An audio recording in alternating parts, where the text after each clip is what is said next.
So the entire Caitlin Clark and Nike situation is getting weird.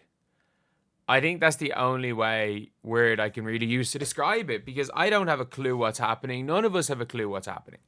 We don't. It's just weird. I think that's the only way it can be described, because obviously there are hints that Caitlin Clark's going to get 2 Nike shoes. Suddenly we're seeing pages. She's currently slated for June 1st and October 1st getting 2 Nike Kobe PEs. And the funniest thing about this is that none of these are named after Caitlin Clark. So if it's not named after Caitlin Clark, you better believe Caitlin Clark is not getting a cent of that. Like, whatever percentage players get for things in their likeness, you know Caitlin Clark is not getting a cent of that from Nike with the Kobe's. And now, like, we've seen, like, Juju's getting her own shoe, which, again, I've nothing wrong with that. Because, again, Juju's a star. But I'm just saying, like, had she just gone to Clutch. Imagine if she gone to Clutch, because Jewel Lloyd has managed to get herself a shoe. Jewel Lloyd. And by the way, like, these are cool in a Dorenbecker colorway cool. Like, if I was 14, I would have loved a pair of these. Can't pull them off now. Cannot pull them off now as a bruising center Draymond Green-esque player. I cannot pull off these. But yeah, it's cool. I think these are genuinely some of the nicest, or one of the nicest GT Cut 3 pairs. Seems like the GT Cut line is done when it comes to 2K, or not 2K, Jesus, when it comes to Nike as well. It seems like, GT Cut 3 might be the last GT Cuts. Why they had to screw up so badly with the GT Cut 2s. The GT Cut 1s were so popular. The 3s are really good shoes as well, but they ruined it with the 2s. They ruined it. Bring back the Hyper Dunks. That's all I'm going to say, is bring back the Hyper Dunks. But yeah, it's an interesting shoe. And again, it's not the biggest deal in the world. It is not that, like, there's other players, but, like, Nike, it seems. So before Caitlin Clark, even, by the way, before Caitlin Clark gets her Kobe PEs, they will have given player edition shoes, which is obviously one step below a signature. So it's not a signature. They will have given public player edition shoes to Juju Watkins before her, to Paige Beckers before her, and to Jewel Lloyd before her. Even when I say, Jewel Lloyd's 2-time Olympian, all this stuff, what's the excuse for Juju Watkins to be ahead of Caitlin Clark in the pecking order at Nike? Like, this is the number one athlete Nike have in terms of selling stuff. This is the number one athlete they have. And can't even sell. Like, if you type in if you try to get to Caitlin Clark in Europe, like, these shoes, I don't even know if they'll release in Europe.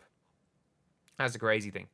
Like, you actually cannot buy, as of right now, you cannot buy, like, a Caitlin Clark jersey in Europe.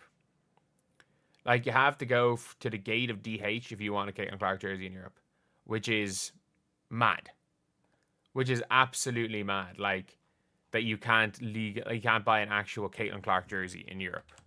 And Nike are fumbling so badly with this. They're fumbling so badly. And it's crazy, because it just seems like yesterday when we saw those Nike Protros get released, and there's like, oh yeah, they're calling them the Indiana Fever. And with the Nike Jewel Lloyds, the Nike GT Cut Jewel Lloyd, just like the Nike Hype, what was it? Was it GT Hustle? I didn't even know the Paige Beckers ones, but they were called Paige Beckers. And you better believe the Caitlin Clark Indiana Fever is not going to have anything of Caitlin on it. It's not even going to be a real PE. It's just they're going to be releasing a previous Caitlin Clark PE where she's not going to make a cent. Like, it's just... I just don't even know. I don't even know what's going on in this situation. And it seems like her agent... Like, this is one of the biggest fumbles in sports history. She signed the Scottie Pippen of shoe deals. If you guys don't know, obviously, if you watch The Last Dance, the Scottie Pippen deal, when he signed this ultra long-term deal, and then it turned out that, like, if he had just waited, he could have made treble the money. And you're going to see, by the way, that because Caitlin Clark is making what, $3.5 million a year over the next 8 years, and she's bringing in stuff, it's going to give Nike more money to pump into women's basketball. Like, I wouldn't be surprised if Juju Watkins signs a shoe deal for double what Caitlin Clark is making very soon. If I'm not mistaken, Juju Watkins' current shoe deal is more than Caitlin Clark's. Like, this is, again, and I know you might be saying, like, oh, if she's okay with it, it doesn't matter. It's like, yeah, it's fine. Like, Caitlin's not changing. She hasn't fired the agent. She obviously doesn't care enough about it. But it is talking about the principle that it is crazy. You have to talk about it from a business perspective, and it is the biggest business blunder we have seen since the WNBA saying we're trying to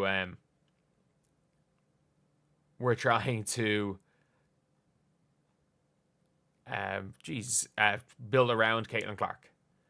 We're trying to go and build around Caitlin, and not even build around Caitlin, but like build up other players through Caitlin Clark. It's like, we're happy out if Caitlin Clark fails miserably because other players will succeed at the expense of Caitlin Clark.